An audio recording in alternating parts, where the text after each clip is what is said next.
चलिए संजीव जी, थोड़ा सा आपको रोकेंगे, एक दो बाइट है वो सुना देते हैं, क्योंकि बहुत सारे लोग लगातार ये कह रहे थे कि सम्राट चौधरी के सीएम बन जाने के बाद शायद निशांत कुमार खुश नहीं है, या निशांत कुमार शामिल नहीं होना चाहते थे इसलिए वो गए भी नहीं, या बहुत कुछ बहुत तरह की बातें आने लगी पटना में खासकर। लेकिन आज जब वो पार्टी कार्यालय पहुंचे थे, उस वक्त उन्होंने क्या कुछ कहा सम्राट चौधरी को लेकर, पहले वो हम अपने दर्शकों को सुना देते हैं, उसके बाद जो पार्टी कार्यालय में उन्होंने क्या कुछ कहा है अपने खास करके कार्यकर्ताओं से, वो भी सुनाएंगे अपने दर्शकों को। हमारे माननीय मुख्यमंत्री श्री सम्राट जी को मेरे बड़े भाई हैं, उन्हें बहुत बहुत बधाई शुभकामना देता हूँ।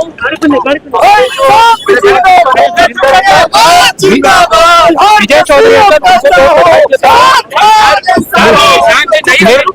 मेरी उम्मीद है कि सम्राट जी बिहार को विकास की नई राह दिखाएंगे। उनके नेतृत्व में एनडीए की सरकार है, हम एनडीए उनके नेतृत्व में काम करेंगे। मेरे पिताजी श्री नीतीश कुमार जी का, मेरा पिताजी का मार्गदर्शन रहेगा।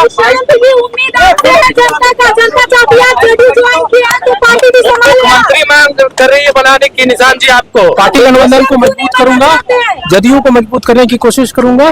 पिताजी ने जो 20 साल में किया है उसे जन जन तक पहुंचाने का कोशिश करूंगा। उनके जो अधूरे सपने हैं उनको पूरी करने का कोशिश करूंगा, और जनता का आशीर्वाद विश्वास बना रहे। एक बाइट और सुना देते हैं, उसके बाद संजीव जी आपके पास आएंगे और इस पूरे जो पूरा बयान है, इस बयान के क्या क्या मायने हैं उस पर विस्तार से चर्चा करेंगे। महिला सशक्तिकरण, आधारभूत संरचनाओं का विकास हो या कुछ भी हो, किसी भी अल्पसंख्यक के लिए या फिर अति पिछड़ा सबके लिए काम किया। तो मेरी कोशिश रही कि उन्होंने 20 साल में किया है, मैं उसे जन जन तक पहुंचाऊं और पिताजी के अधूरे सपनों को पूरा।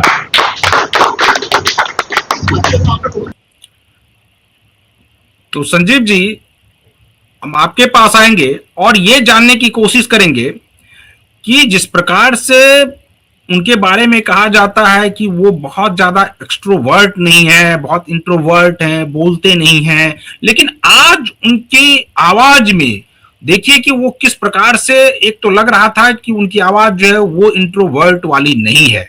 अब उस छवि को वो अपने उस पर ऊपर से हटाना चाहते हैं और वो छवि हटती हुई दिखाई दे भी रही है। क्या आपको लगता है कि आने वाले समय में वो लंबी दूरी तय करेंगे राजनीति में? बिल्कुल। देखिए, उनको किसी चीज का मोह माया नहीं, एक बात।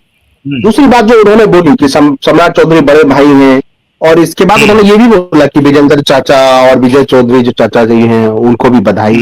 उनको कोई इस तरह का, ठीक है सत्ता के प्रति एक मोह होता है, लेकिन जो उनके पिता की जो इमेज है वो इमेज को उन्होंने एक्सेप्ट किया है। उनके पिता की इमेज क्या थी? कोई, ठीक है सत्ता में आना जाना लगा रहता है, बहुत तरह के आरोप लगे रहते हैं, लेकिन राजनीति के काल कोठरी से मुझे लगता है 4 दशक रहना, तो वाजपेयी जी आधुनिक काल में ऐसा कर पाए थे और नीतीश जी ऐसा कर पाए, और उनके पिता की जितनी भी अच्छाई है वो मुझे लगता है निशांत ने उसको सीखा है, अडॉप्ट किया है।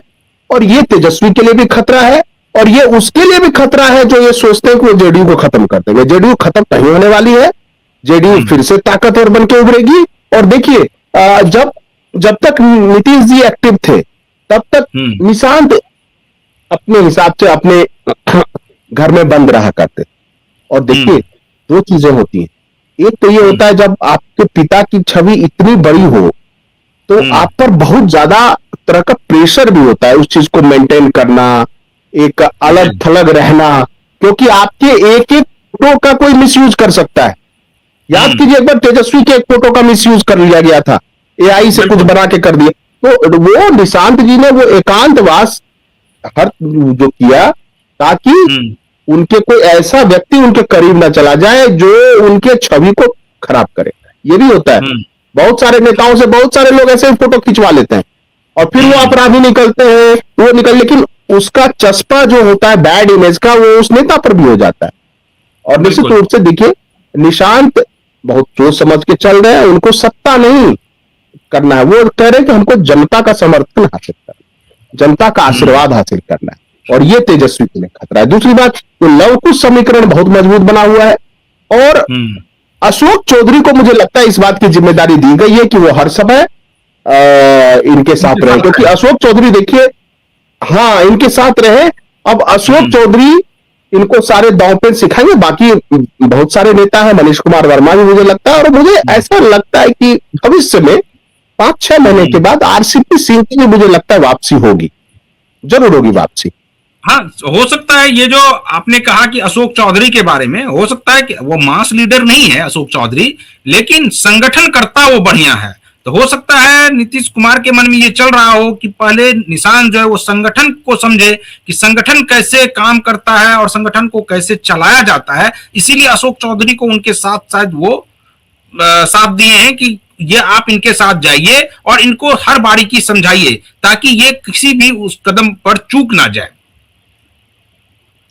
हाँ बिल्कुल, निश्चित रूप से एक युवा जोश भी है और एक अनुभव का भी साथ है, और उसके हिसाब से मुझे लगता है कि एक प्लान जरूर नीतीश जी का है कि निशांत को कैसे दूसरे नेताओं से अलग दिखाना है। देखिए ये प्लान, मुझे लगता है ये प्लान है कि ये बिहार के जो दूसरे नेता जितने भी हैं, चाहे वो बीजेपी के हो, चाहे जेडीयू के फोल्ड में हो या आरजेडी में हो, उससे अलग कैसे निशांत दिखे, और वो दिख रहा है कि निशांत बिल्कुल अलग ही व्यक्तित्व के। मुझे याद आता है प्रवीण जी, उसमें मैं ग्रेजुएशन में पढ़ा करता था, और लोग कहते थे नीतीश जी का एक पुराना नाम था, अब तो बाद में लोग सुशासन बाबू कहने लगे, विरोधी कुछ और नाम से कहने लगे, लेकिन जब नीतीश जी स्ट्रगलिंग फेज में थे और पार्टी स्टैब्लिश कर रहे थे, उससे पहले उनको मास्टर साहब कहा जाता। बिल्कुल, मैं बता रहा हूं आपके दर्शकों, मास्टर साहब इसलिए कहा जाता था, वो जब बैठक करते थे हर कार्यकर्ता करते कॉपी कलम में लिखा करते थे। जैसे एक टीचर लिखता है, कुछ उनसे सीखते थे कार्यकर्ताओं से और कुछ उनको ज्ञान देते थे। उनका नाम ही रख दिया था वर्क करने का, जैसे मास्टर साहब लोग पढ़ाते हैं वैसे ही ये पढ़ाते हैं। संजीव जी, आपको ऐसा लगता है कि आने वाले समय में निशांत कुमार को नीतीश कुमार का भी साथ मिलेगा? अब मेरा ये कहने का क्या मकसद है कि निशांत कुमार को नीतीश कुमार का भी साथ मिलेगा। क्या आपको लगता है कि निशांत कुमार जब यात्रा पर निकलेंगे तो उस यात्रा में, पूरी यात्रा में वो साथ रहें या ना रहें, लेकिन कुछ जगहों पर नीतीश कुमार जाकर ये बताएंगे कि अब जो है वो बागडोर इनके हाथों में है और अब यही आगे ले जाएंगे पार्टी को, ताकि जो कनेक्शन हो जनता से, खास करके निशांत कुमार का, वो बहुत जल्दी हो जाए। नहीं, अभी तक तो नीतीश जी ने कुछ भी नहीं बोला है निशांत को लेकर, कुछ भी नहीं, नॉट ए सिंगल वर्ड। मुझे लगता है कि ऐसा हो सकता है कि जब यात्रा शुरू करें तो पिताजी का पैर छू के आशीर्वाद लें, और नीतीश जी का यही हो सकता है। मुझे नहीं लगता है कि वो आगे बढ़ के कुछ बोलेंगे निशांत को लेकर। वो तो सिंबॉलिक, आप देख लीजिए कि जो कुशवाहा जी हैं, उमेश कुशवाहा, जो प्रदेश अध्यक्ष जनता दल यूनाइटेड थे, वो अलग बैठे और मेन कुर्सी पर निशांत बैठे, तो ये स्वाभाविक है। लेकिन कुछ चीजें, ये सब चीजें बोली नहीं जाती, बहुत सारी चीजें समझ भी ली जाती हैं, और नीतीश जी ऐसे ही है, वो बोलते कम है और लोग समझ लेते हैं, तो लोग समझ चुके हैं, अब ये बताने की जरूरत नहीं। और ये कार्यकर्ताओं की भी डिमांड है कि निशांत सक्रिय हो। निश्चित रूप से अब यात्राएं भी निकलेंगी, सब कुछ निकलेगा।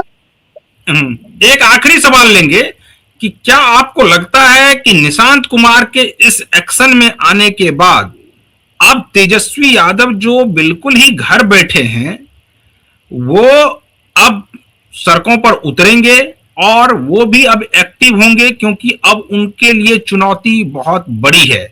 तो अब आपको लग रहा है कि इस ओर तेजस्वी यादव भी ध्यान देंगे और वो भी कुछ यात्रा या फिर सड़कों पर प्रोटेस्ट या कुछ सरकार के खिलाफ भी अगर कोई प्रोटेस्ट करनी हो तो वो करेंगे, या जनता के बीच जाएंगे, कुछ करेंगे? आपको लगता है कि तेजस्वी यादव अब एक्टिव होंगे?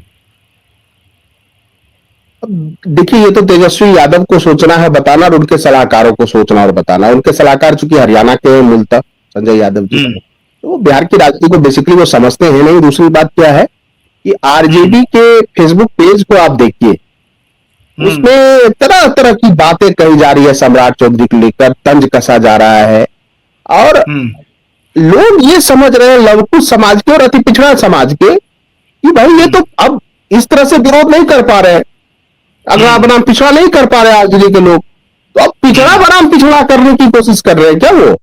अरे बधाई तो अच्छे से दीजिए, सेलेक्टेड इलेक्टेड पता नहीं क्या करके। तो अब लोग ये समझ रहे हैं कि इनका जो पिछड़ा कार्ड है तेजस्वी का लालू जी का मैं नहीं कहूंगा, लालू जी निश्चित रूप से सबके लिए अब सम्माननीय है क्योंकि वो उस तरह से सक्रिय राजनीति में है नहीं, लेकिन पिछड़ा का मतलब क्या तेजस्वी और तेजस्वी के सलाहकार यही समझते हैं कि तेजस्वी ही पिछड़ा है, बाकी और कोई पिछड़ा नहीं है, पिछड़ी जाति से नहीं है? क्या उनको क्रेडिट नहीं देना चाहिए कि बीजेपी ने पिछड़ी जाति के व्यक्ति को सीएम बनाया, नेता को? इतनी उदारता बीजेपी ने तो दिखाई, और नीतीश जी की भी उदारता की तारीफ करनी चाहिए थी उनकी, इससे उनका कद ही बढ़ता। वाजपेयी जी का कद कभी नहीं घटा, वो सबकी तारीफ करते थे, अपने विरोधियों की तारीफ करके। केवल एक बार सोनिया जी पर गुस्सा हुई जब उनको कहा गया कि वाजपेयी जी पर करप्शन का आरोप लगा दिया था, तब सोनिया जी को उन्होंने कहा, वो भी सदन में कहा था।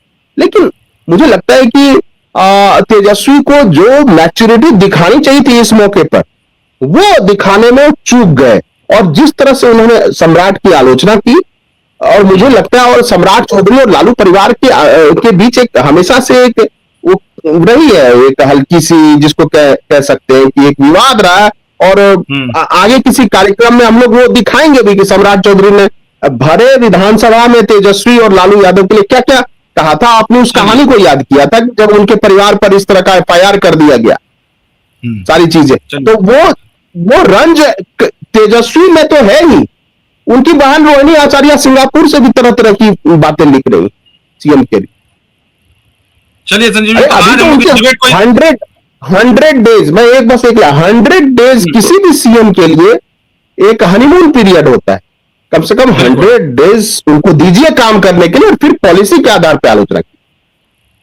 चलिए संजीव, तो आज हम लोग इस डिबेट को यहीं पर खत्म करते हैं। तो जो दर्शक हमारे साथ यूट्यूब के जरिए यूट्यूब पर जुड़े हुए हैं, इस वीडियो को फटाफट शेयर कर दीजिए, कमेंट भी करते रहिए कि आपको ये डिबेट कैसा लगा। इसके अलावा अगर आप फेसबुक पेज के जरिए देख रहे हैं तो पेज को फॉलो कर लीजिए, और वीडियो को वहां से भी शेयर कर दीजिए अपने वॉल पर, और कमेंट वहां भी आप कर सकते हैं। एक्स हैंडल पर भी आप हमारे साथ जुड़ सकते हैं। बाकी तमाम खबरों के लिए आप बने रहिए क्यू वाइब के साथ। मुझे दीजिए अनुमति, नमस्कार।